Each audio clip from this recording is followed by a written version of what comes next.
दिल्ली सपनों का शहर, लेकिन इन सपनों के बीच एक सच्चाई भी है जो डराती है। उत्तर दिल्ली का इलाका गांधी विहार, एक ऐसी जगह जहां देश भर से आए हजारों छात्र अपने भविष्य को बनाने का सपना लेकर रहते हैं। सस्ते कमरे, छोटी छोटी गलियां और हर कमरे में एक उम्मीद कुछ कर दिखाने की। लेकिन इन सपनों के ऊपर एक खामोश खतरा हर वक्त मंडराता रहता है।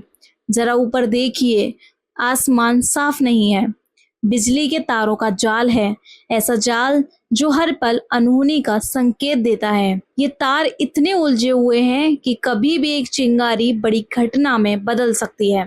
हैरानी की बात यह है कि इस खतरे के बीच भी जिंदगी बिल्कुल सामान्य से चल रही है। लोग इन तारों के नीचे से गुजरते हैं, बच्चे खेलते हैं और छात्र अपने सपनों की तैयारी में जुटे रहते हैं। शायद उन्हें इस खतरे का अंदाजा है, या शायद अब ये उनकी आदत बन चुका है। गांधी विहार की तंग गलियां और हर तरफ फैली अव्यवस्था एक सवाल खड़ा करती है, क्या यहाँ कुछ बदलेगा? क्योंकि हालात देखकर ऐसा लगता है जैसे प्रशासन और सरकार इन सब से अनजान है या फिर आंखें मूंदे बैठे है। गंदगी, खतरा और लापरवाही सब कुछ यही है, लेकिन आवाज उठाने वाला कोई नहीं। यह है गांधी विहार, जहां सपने तो बड़े हैं लेकिन उनके ऊपर खतरा उससे भी बड़ा है। नमस्कार, स्वागत है आपका भारत न्यूज चौपाल में। मैं हूं आपके साथ रक्षा रावल और आज हम मौजूद हैं देश की राजधानी दिल्ली के गांधी विहार में। गांधी विहार जिसके नाम में भी इतिहास छुपा है। गांधी विहार जिसे आप अंदाजा लगा सकते हैं सत्य, अनुशासन और स्वच्छता। लेकिन जब आप गांधी विहार में आओगे तो आपको ना स्वच्छता दिखेगी, ना अनुशासन दिखेगा, ना यहाँ साफ सफाई दिखेगी। आप यहाँ कदम कदम पर देख सकते हैं गंदगी और ऊपर आसमान में बिजली के तारों का जाल। गांधी विहार जहाँ खतरा सिर्फ आसमान में लटकते बिजली के तारों तक सीमित नहीं है, यहाँ जमीन पर बहता पानी भी धीरे धीरे एक बड़ा खतरा बन चुका है। गंदा पानी, खुले नाले और बदबू से भरा माहौल, ये सब मिलकर लोगों की सेहत पर चुपचाप वार कर रहे हैं। एक तरफ ऊपर मौत जैसा मंडराता तारों का जाल और दूसरी तरफ नीचे बहता बीमारी का खतरा। यानी गांधी विहार में हर कदम पर सतर्क रहना बहुत जरूरी है, क्योंकि यहाँ खतरा सिर्फ दिखता ही नहीं बल्कि हर तरफ फैला हुआ है। गाय जानवरों के पानी पीने के लिए, लेकिन इसकी जो स्थिति है आप देख सकते हैं कितना गंदा ये पानी हो रखा है। पता नहीं कब का ये पानी यहाँ जमा हुआ है। इसके अंदर गंदगी है और ये काई वगैरह सब कुछ इसके अंदर जमा हुआ है। काफी सारी गंदी गंदी चीजें यहाँ पड़ी हुई हैं। अगर इसको जानवर पिएंगे तो उनको कितना बड़ा नुकसान होगा। शायद वो इस पानी को पी के मर भी जाएं। तो ये जो पानी जो कि इंसान की जान बचाता है, इतनी भयानक गर्मी में वही पानी इतना गंदा उनको मिल जाए तो वो इस पानी को ही पी के मर जाएंगे। तो ऐसी स्थिति यहाँ कूड़े की हो रखी है। ये कूड़ा यहाँ खुले में इतना गंदे तरीके से यहाँ फेंका हुआ है, जो गाय, जानवर, कुत्ते उसी कूड़े को खा रहे हैं। कूड़े को चाहे पिन्नी हो, कुछ भी हो, उनके गले में अटक जाए। ये सारी चीजें उन इंसान के लिए नहीं, यहाँ जानवरों के लिए भी बहुत बड़ा खतरा है। तो इतना पानी था, ऐसे पूरा पानी भरा हुआ है। क्योंकि पता नहीं जब से देख रहे मैं अभी हुआ है ये एक मेरे हिसाब से 6 महीना 8 महीने का अंतर ही हुआ है। ये पूरा ऐसे होता नहीं था, इधर पानी है नहीं था, बिल्कुल सूखा हुआ था। पानी यहाँ भर जाता है, ये पूरे पानी भर जाता है। मैं आज सुबह देखा ना, सुबह देखा तो वहाँ पे पूरे जो बाइक खड़ा है ना, अभी थोड़ा सा आगे आके देखो।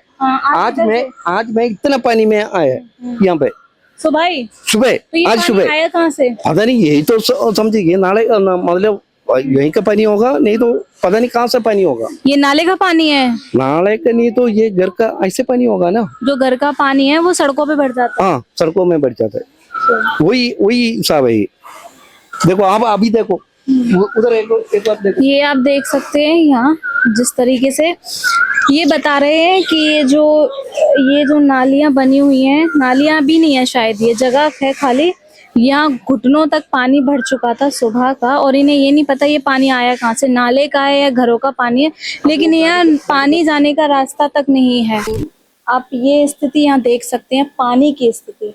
ये जो पानी की यहाँ मोटर लगी हुई है, आप देख सकते हैं ये कितनी साफ है। इसके आसपास देखो कितनी गंदगी जमी हुई है, और यही पानी लोग शायद पीते भी हों, कैसे भी यूज करें, पर ये कितना खतरनाक हो सकता है। जिस तरीके से ये पानी के आसपास की जो स्थिति है, कितनी गंदगी है, कितने कीड़े मकोड़े इसके आसपास घूम सकते हैं, जो कि जो इसको यूज कर रहा है उसके लिए कितना खतरनाक हो सकता है।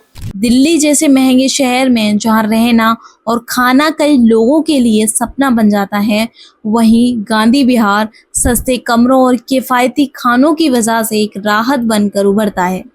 देश भर से आने वाले छात्र और मेहनतकश लोग जो अपने बेहतर भविष्य की तलाश में यहाँ आते हैं, वो इन खतरों को जानते हुए भी नज़रअंदाज कर देते हैं, क्योंकि उनके लिए छत और 2 वक्त की रोटी पहले है, खतरा बाद में।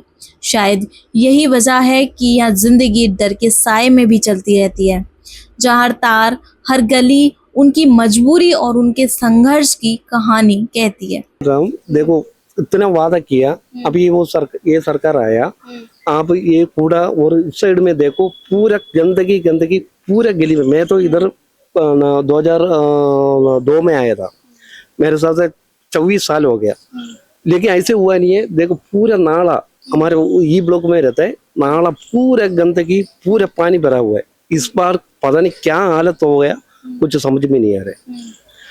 तो बारिश के टाइम पे तो ये और ज्यादा खतर। अभी थोड़ी बारिश है, अभी बारिश है नहीं है, लेकिन वही नाला भरा हुआ है, ना कोई गंदगी, ना सब कुछ है, ना कूड़ा का कोई है नहीं है। और पूरा ऐसे गांधी विहार नहीं है, पूरा दिल्ली ऐसे हुआ है। पूरा डस्टबिन लगे हुए हैं, सब उसमें नहीं डालते हैं, नीचे सब गिर के चले जाते हैं सामने। तो इसमें गलती किसकी है? गलती है वो जो फेंकने वाली गलती है। साफ सफाई रेगुलर होती है यहाँ? हाँ होते हैं, लेकिन थोड़ी बहुत कम सम होते हैं, लेकिन उतना नहीं हो पाते हैं। शिकायत क्या, कोई सुनवाई नहीं होती है। ये 1916 पे करो, फोन करते रहो, सुनते ही नहीं है ये। अच्छा। हाँ, यहाँ गंदगी साफ सफाई की भी बहुत केवल पार्क में जाना पड़ता है। बाकी जिम्मेदार तो आते हैं, सफाई तो करती हैं, लेकिन उनकी भी क्या गलती, जब यहाँ पे लोग ही इतना कूड़ा फेंकते हैंगे, है ना। कोई आके चोरी से रख जाता है, कोई ऊपर से फेंकता है। गांधी विहार में बिजली के तारों के खतरों के साथ अब खुला कूड़ा भी बड़ी चिंता बन चुका है। एक तरफ सड़क, दूसरी तरफ खेती और बीच में फैली गंदगी। इसी कूड़े को जानवर खाते हैं, जो बीमारियों को हवा में घोल रहा है। हैरानी की बात यह है कि ये सब सबके सामने है, फिर भी जैसे किसी को कुछ दिखाई ही नहीं देता। इसकी जो इम्पैक्ट है वो खेती पे भी पड़ेगा, खान पीने की जो चीज़ें हैं, खेती हो रखी है उस चीज़ पे भी पड़ेगा। साथ के साथ यहाँ लोग आते हैं जाते हैं, हजार तरीके के लोगों के अंदर बीमारियां पनपेंगी। तो इस चीज़ पर ध्यान कौन देगा, कब देगा? आखिरकार इस शासन की जो नज़र है, सरकार की जो नज़र है, वो इस चीज़ पे कब जाएगी? क्योंकि इस चीज़ से हर कोई परेशान है, लोग बोलना भी नहीं चाह रहे हैं। लोगों से हमने बात भी की, लोग इस चीज़ के लिए बोलना भी नहीं चाह रहे हैं। कोई बिजली के तारों को कह रहा है कि वो हमारे लिए छाया है, पेड़ बने हुए हैं, पेड़ की तरह हमें छाया दे रहे, इस तरीके के जवाब दे रहे हैं। लोग बोलना भी नहीं चाह रहे। तो अब इस स्थिति के लिए कौन बोलेगा? ये इतनी खतरनाक है इंसानों के लिए, जानवरों के लिए। तो इस स्थिति के बारे में आखिरकार कौन आवाज उठाएगा और कब खत्म होगी ये गंदगी गांधी विहार की?